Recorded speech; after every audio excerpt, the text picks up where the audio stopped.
నేను కొన్ని చూశాను, కొన్ని విన్నాను. దాన్ని బట్టి రోజా గారి ప్రాణాలకి ఏదో ప్రమాదం జరగబోతుందని అనిపిస్తోంది. తనని ఎలాగైనా సరే నేను కాపాడాలి.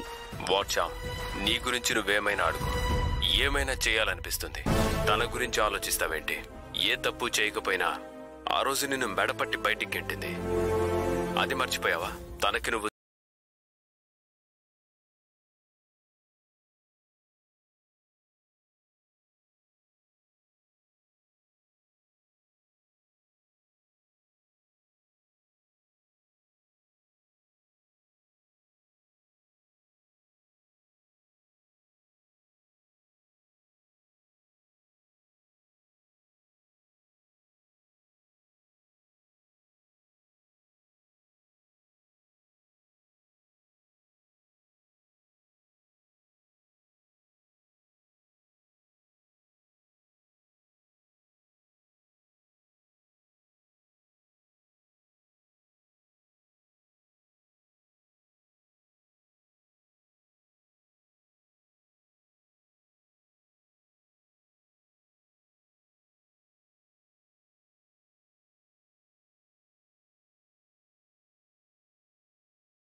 ఇంట్లో అక్కకి ఏ ప్రాబ్లం వచ్చినా చిట్టి నాకు హెల్ప్ చేసేవాడు. కానీ ఇప్పుడు చిట్టి కూడా హెల్ప్ చేయనంటున్నాడు.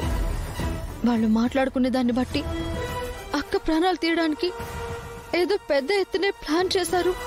కానీ వాళ్ళేం ప్లాన్ చేశారో నేను ఎలా తెలుసుకుంటాను? నేను ఈ ఇంట్లోనే ఉన్నా. ఇంతకు ముందులా అన్ని చోట్లకు తిరగలేనే. ఎవరేం చేస్తున్నారో ఏమీ తెలుసుకోలేను. ఇక్కడ ఎవరి కంట పడినా నేను దొరికేస్తాను. అలాగని అక్క ప్రాణాలకి ప్రమాదం అని తెలిసి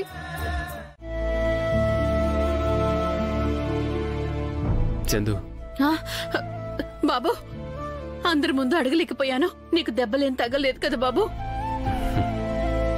తగలకుండా నువ్వెప్పుడూ కాపాడుకుంటూనే ఉంటావు కదా చందు. చిన్నప్పుడు మెట్ల మీద జారి పడబోతుంటే పట్టుకున్న జ్ఞాపకాలు, సైకిల్ తొక్కుతూ పడబోతుంటే పట్టుకున్న జ్ఞాపకాలు ఇంకా నా మనసులో అలాగే ఉన్నాయి చందు. అవన్నీ నీకింకా గుర్తున్నాయా బాబు? అమ్మ ప్రేమని మర్చిపోవడం ఎవరి వల్ల అవుతుంది చందు? అమ్మా, ఆ అమ్మ కన్నా కంటికి రెప్పలా కాపాడుకున్న ఈ అమ్మ జ్ఞాపకాలే నాకెక్కువ. అందుకే నువ్వు నాకు అమ్మవి.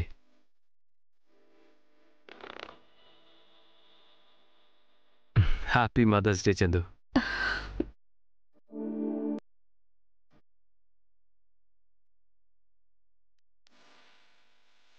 ఇది అమ్మల రోజు బాబు. నాకు బిడ్డలు ఎవరున్నారని నేను అమ్మల రోజు జరుపుకోవడానికి. నేను నీ బిడ్డని కదా?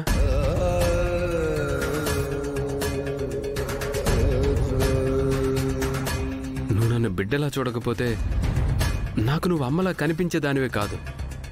ఏం చూశానని, నీకోసం ఏం చేశానన్నయ్యా? నా మీద నీకింత ప్రేమ. ఇంకా ఏం చేయాలి చందు? అమ్మలా నన్ను ఆడించావు, అది చాలదా? నా ప్రతి కష్టానికి నువ్వు కన్నీళ్లు పెట్టుకున్నావు, అది చాలదా? ఇప్పుడు కూడా నా ప్రాణానికి నీ ప్రాణం అడ్డు పెట్టి నన్ను కాపాడావు, అది చాలదా? నాన్న ఎన్నిచ్చినా అమ్మంత గొప్ప స్థానం ఎందుకు రాదో తెలుసా? నాన్న భుజాల మీద కూర్చోబెట్టుకొని ప్రపంచాన్ని చూపించాలని చూస్తాడు. కానీ అమ్మ ఒడిలో పడుకోబెట్టుకొని ప్రేమని మాత్రమే పంచుతుంది. అందుకే అమ్మ ప్రేమ ముందు నాన్న కష్టం అంతా చిన్నబోతుంది. అందరికీ ఒక్కరే అమ్మ. నాకు ఇద్దరమ్మలు, ఒకరు నువ్వు, ఇంకొకరు రామమ్మ.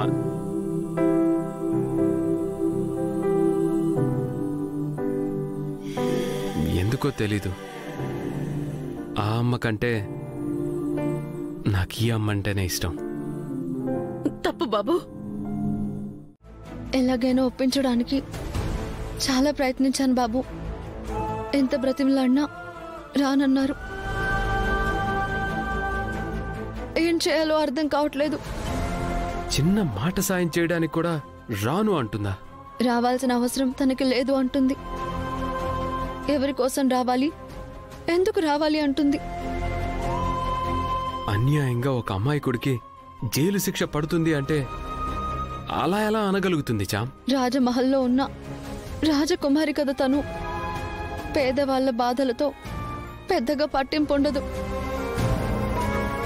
అదేంటి చామ్, రమమ్మకి తెలియకుండా నువ్వు ఎన్నోసార్లు ఎంత హెల్ప్ చేసావు తనకి. తన పెళ్లికి కావచ్చు, తన పర్సనల్ విషయాల్లో కావచ్చు. ఎన్నోసార్లు నువ్వు తనని రమమ్మ దగ్గర మాట పడకుండా కాపాడావు. ఆ విషయం నాకు తెలుసు. కనీసం ఆ విశ్వాసంతోనైనా రావాలి కదా. కాపాడనన్న విశ్వాసం ఏంటి బాబు? మా నాన్నకి కన్న కూతురు, నా సొంత అక్క. తండ్రి ప్రాణాలు పోయినా పర్వాలేదు, నేనెందుకు రావాలి అంటుంది. మీరంతా నాకు అవసరం లేదు అంటుంది. తనకి మేము అవసరం లేకపోవచ్చు, కానీ నాకు మా నాన్న కావాలి. నేనేం చేయాలి? అబద్ధాలతో తను కట్టుకున్న సామ్రాజ్యం ఎక్కడ కూలిపోతుందోనని కన్న తండ్రికి ఏమైనా పర్వాలేదు అన్నట్టుగా మాట్లాడుతుంది. తన గురించి మీకేం చెప్పాలి, ఎలా చెప్పాలి? చామ్, ఇంకెవరూ లేరా?